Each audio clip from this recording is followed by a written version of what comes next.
Bonjour, voici le 33e dimanche du temps ordinaire, le dernier. La semaine suivante, nous achèverons l'année liturgique en étant en fête. Ce dimanche, c'est l'occasion d'entendre le dernier enseignement de Jésus. Peu après ce passage de l'évangile de Luc, ce sera le dernier repas, l'arrestation.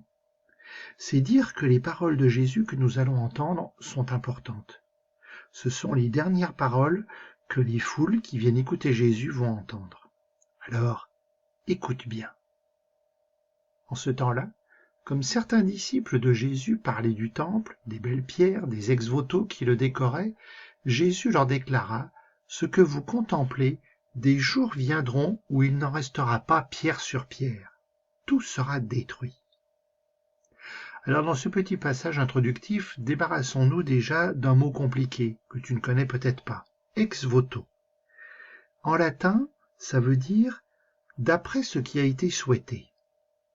Les ex-voto, ce sont des objets, des plaques, des tableaux qui sont installés dans un bâtiment religieux pour remercier Dieu pour l'accomplissement d'un vœu, pour une guérison par exemple.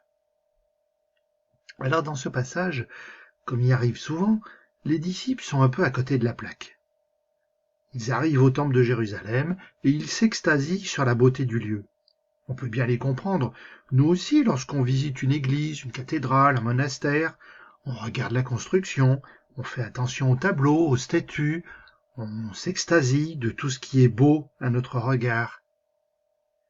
Jésus ramène ses disciples les pieds sur terre. Et nous aussi.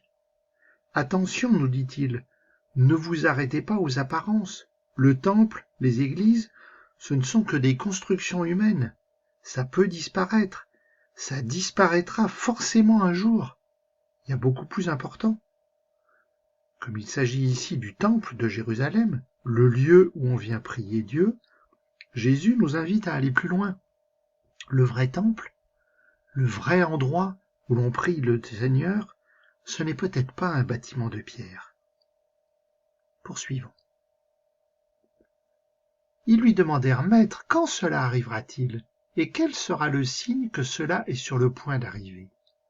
Jésus répondit, Prenez garde de ne pas vous laisser égarer, car beaucoup viendront sous mon nom et diront c'est moi, ou encore le moment est tout proche. Ne marchez pas derrière eux. Quand vous entendrez parler de guerre et de désordre, ne soyez pas terrifiés. Il faut que cela arrive d'abord, mais ce ne sera pas aussitôt la fin. Alors Jésus ajouta, On se dressera nation contre nation, royaume contre royaume. Il y aura de grands tremblements de terre, et en divers lieux des famines et des épidémies, des phénomènes effrayants surviendront, et de grands signes venus du ciel. Eh bien, dis donc, là, il y va fort, Jésus. Une annonce de catastrophe, d'alarme. Alors c'est bien dans la mode aujourd'hui. Qu'est-ce qu'on entend à la télé? Le réchauffement climatique, les désastres écologiques, les guerres. Tu vois, rien de nouveau par rapport à ce que Jésus dit. Et encore une fois, Jésus nous ramène les pieds sur terre. Ouvrons notre regard, ne nous laissons pas décourager, ne nous laissons pas désespérer par ceux qui n'annoncent que le pire. Jésus ne cache pas la difficulté. Oui, il y aura des moments difficiles, mais ces moments difficiles, ce ne sera pas la fin. Ce ne sera jamais la fin. Comme on dit parfois dans le proverbe, tu as entendu, après la pluie, le beau temps. Mais avant tout cela, on portera la main sur vous et l'on vous persécutera. On vous livrera aux synagogues et aux prisons. On vous fera comparaître devant des rois et des gouverneurs à cause de mon nom. Cela vous amènera à rendre témoignage. Mettez-vous donc dans l'esprit que vous n'avez pas à vous préoccuper de votre défense. C'est moi qui vous donnerai un langage et une sagesse à laquelle tous vos adversaires ne pourront ni résister ni s'opposer. Vous serez livrés même par vos parents, vos frères, votre famille, vos amis, et ils feront mettre à mort certains d'entre vous. Vous serez détestés de tous à cause de mon nom. Mais pas un cheveu de votre tête ne sera perdu. C'est par votre persévérance que vous garderez la vie. Alors, encore une fois, ça peut nous paraître bien difficile, ces paroles de Jésus. Mais si on fait bien attention, Jésus achève son discours par un grand message d'espoir. Jésus est lucide, il ne cache pas les difficultés. Croire en Jésus, être son disciple, ce n'est pas facile tous les jours. Ça t'est peut-être déjà arrivé, en parlant à l'école, que tu vas au caté, ou que dimanche tu es allé à la messe, tu t'es fait moquer par tes copains.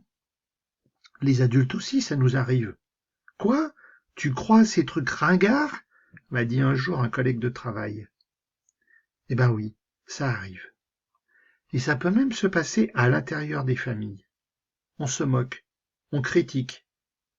Dans certains pays, tu as certainement entendu, ça va plus loin. La violence. On empêche d'aller dans les églises, prier. Et parfois, c'est la prison et même la mort. C'est ce que l'on appelle la persécution.